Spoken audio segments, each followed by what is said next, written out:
Union budget 2024-2025 में हमने काफ़ी चेंजेस देखी टैक्सेशन में, हमने काफ़ी अनाउंसमेंट्स देखी नौकरियों को लेकर, अपस्किलिंग को लेकर। ये सारी ही बातें डिकोड करने के लिए हमारे साथ हैं राजीव मेमानी, ये चेयरपर्सन है ईवाई में और प्रेसिडेंट डेजिग्नेट हैं सीआईआई के।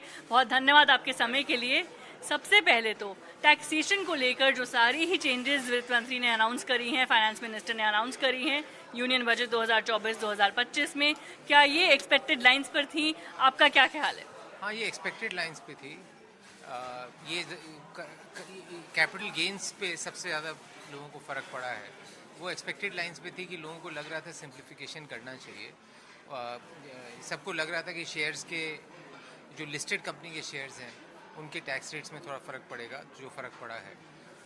तो लोगों को मैं ये तो नहीं कह सकता उम्मीद थी, पर लोगों को ये डर था कि शायद ये होगा, तो वो हुआ है। दूसरा ये है कि लैंड से रिलेटेड था। पहले कैपिटल गेन्स लैंड में 20% था रेट, वो उन्होंने 12.5% कर दिया है। पर जो इंडेक्सेशन का बेनिफिट मिलता था, जो लोग लैंड लंबा होल्ड करते थे, जो काफ़ी सिग्निफिकेंट बेनिफिट था, वो काफ़ी कम किया है, वो हटा दिया है। तो उसके कारण जिनके पास पुरानी ज़मीनें पड़ी हैं उनको अगर वो बेचेंगे तो शायद उनकी टैक्स की दर पहले से बढ़ेगी। तो ये कैपिटल गेंस में है। और जो सैलरीड इनकम को लेकर है वहाँ पे डेफिनेटली रिलीफ दी है। खासकर अगर आप न्यू टैक्स रिजीम में हैं तो आपको 17,500 रुपये तक का बेनिफिट मिलेगा। और अगर आप जो एनपीएस स्कीम है, जो नई प्रोविडेंट फंड की स्कीम है, अगर उससे आप जुड़े हुए हैं तो जो पहले 10% कॉन्ट्रीब्यूशन पे रिलीफ मिलता था उन्होंने वो 14% कर दिया, तो वो भी अच्छा है। जी बिल्कुल, लेकिन अब जब हम देख रहे थे कि वित्त मंत्री ने अपनी स्पीच स्टार्ट करी तो सबसे पहला फोकस नौकरियों को लेकर था, अपस्किलिंग को लेकर था, वुमेन एम्पावरमेंट, महिला जो हैं वर्क फोर्स में ज़्यादा आ रही हैं, उनके लिए कैसे तरीके जो हैं थोड़े से पॉलिसीज़ चेंजेस आ सकते हैं, जो कंपनियां क्या इम्प्लीमेंट कर सकती हैं ताकि कि वर्क फोर्स जो है अपस्किल भी हो और नौकरियां जो हैं हमारी सोसाइटी में उन्हीं सेक्टर्स में जहाँ पर ज़रूरत है बढ़ते भी जाए। तो उस पर आपका क्या ख्याल है? डेफिनेटली बजट का जो मेरे को लगेगा सबसे अच्छा फोकस रहा है और इतना रेडिकल स्टेप्स लिए हैं वो जॉब्स को लेकर है।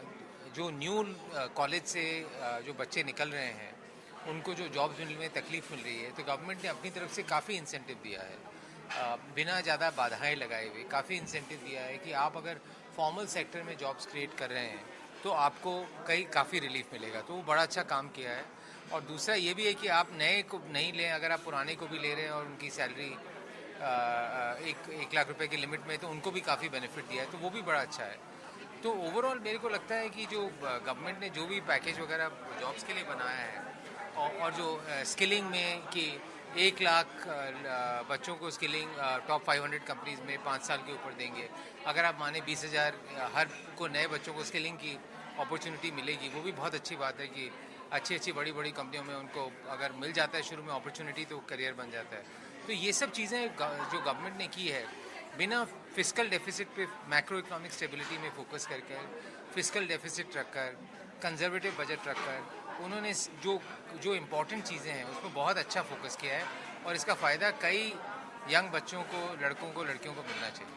जी बिल्कुल, बहुत धन्यवाद आपके समय के लिए और हमारे साथ जॉब्स को लेकर, अपस्किलिंग पर लेकर और जैसे कि आपने कहा टैक्सेशन पर लेकर आपने हमारे साथ बातचीत करी, डिकोड किया हमारे दर्शकों के लिए। बहुत धन्यवाद।